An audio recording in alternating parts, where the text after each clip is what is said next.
The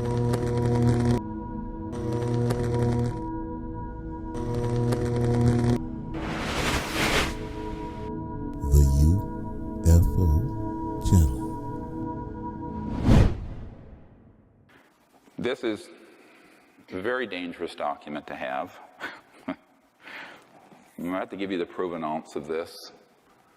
This is the Marilyn Monroe document. It's basically a death warrant for poor Marilyn Monroe. And you look at the date on it, 3 August 1962. They found her dead the 5th of August. It's signed by James Jesus Angleton III at the bottom. Project Moondust up at the top, and Project 46. These are correct code names and code numbers for UFO ET related projects by the agency as of that date. And as you read through it, and it gives some background, it's a wiretap summary if you look at the top of it. I know it's a very degraded document, but it's a wiretap summary of telephone conversations between Marilyn Monroe and Robert Kennedy, the Attorney General, and a guy named Rothberg, who was an art dealer in New York. And they were tapping Marilyn's phone because she had had tryst, as it says here, with the president. And everyone knows now she had an affair with both Jack Kennedy and Robert Kennedy.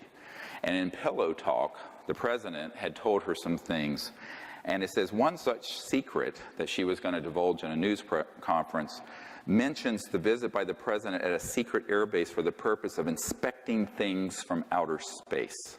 I don't think they're talking about meteorites. Kilgallen, who had been a reporter who dug into this, replied that she knew what might be the source of the visit. In the mid-50s, Kilgallen learned of a secret effort by U.S. and U.K. governments to identify the origins of crashed spacecraft and dead bodies from a British government official. That was Lord Mountbatten. Kilgallen believed the story, who was later blown up by an IRA bomb, or so it was made to appear. Kilgallen believed the story may have come from the New Mexico crash in the late 40s, clear reference to the Roswell event. And she said that if the story is true, it would cause terrible embarrassment to Jack and his plans to have NASA put men on the moon, because we were using old rockets from the 40s when the secret organization already had anti-gravity under control. The subject repeatedly called the Attorney General and complained about the way she was being ignored by the president. The subject threatened to hold a press conference and would tell all, underlined in the original document. That's not my underlining. The subject made references to bases in Cuba and knew of the president's plan to kill Castro. And number 5, the subject made references to her diary of secrets and what the newspapers would do with such disclosures. 2 days later, she's found dead. Now, this document, how did I get it? It's top secret, and it has not been declassified, and it is authentic. A man whose family helped found the National Security Agency, NSA, was so supportive of what the work I was doing that he appeared one day with this document. And it was a huge, one of those old Xerox from a big, government Xerox machine. The original I have in my vault is quite impressive.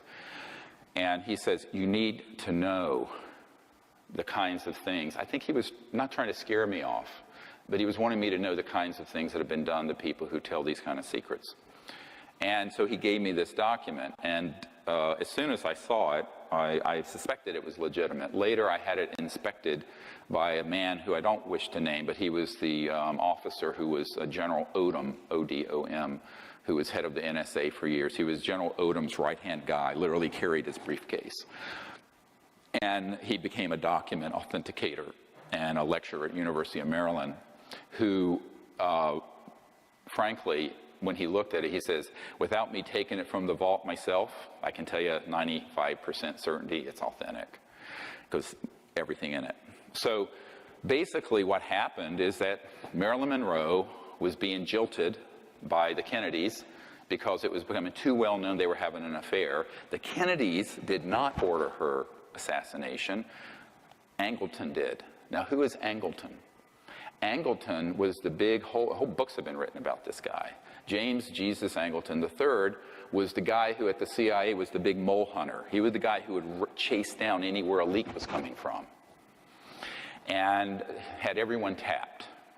And he realized that she was about to light this up and hold a press conference to talk about the ET bodies from outer space and all these secrets that Jack Kennedy had told her just out of spite. She was just furious that they had sort of pushed her out of the inner circle. And, you know, the whole thing about a woman scorned. But unfortunately for Marilyn, it cost her her life. I later, after I got this document, met with a man who at that time had worked in the intelligence unit of the Los Angeles Police Department, who separately had a wiretap on her in her home, who confirmed to me this was 100% true. Now, I don't know how many of you know a guy named Burl Ives, who's a actor and singer, and everyone thinks he was like Frosty the Snowman, but he was actually a very accomplished actor and folk singer, and very good friends with Marilyn Monroe, Elizabeth Taylor, people like that. And he was on my executive committee for a number of years, and by the time he was involved, I had that document, and I went to visit him. They had moved from Montecito and Santa Barbara up to Anacortes, Washington. And I was in his room. I was actually sitting on the edge of his bed. He was up there in years, big jolly guy, great bear of a guy. And I shared this document with him. He says, oh my God. He's a 33rd degree Mason, by the way. He says, we all know, every one of us knew Marilyn had been killed, but we never knew why. We had no idea why. And this is why. This is the thing. And so that was also a shot across the bow to the Kennedys. Now, Jack Kennedy had great affection for Marilyn, even though it was indiscreet for him to continue seeing her. And he was furious that someone in the intelligence community, I don't even think he certainly didn't know about this document. He was very upset, is what I understand, that Marilyn was killed by these operatives. And he vowed to try to bring out this information himself. And I think that's why he began to speak a little more openly to this Air Force officer whose audio recording I have. And that was, of course, a year later. This happened in August of '62. The recording with the Air Force officer, that conversation with Jack Kennedy happened in 1963, June. In November, he was assassinated.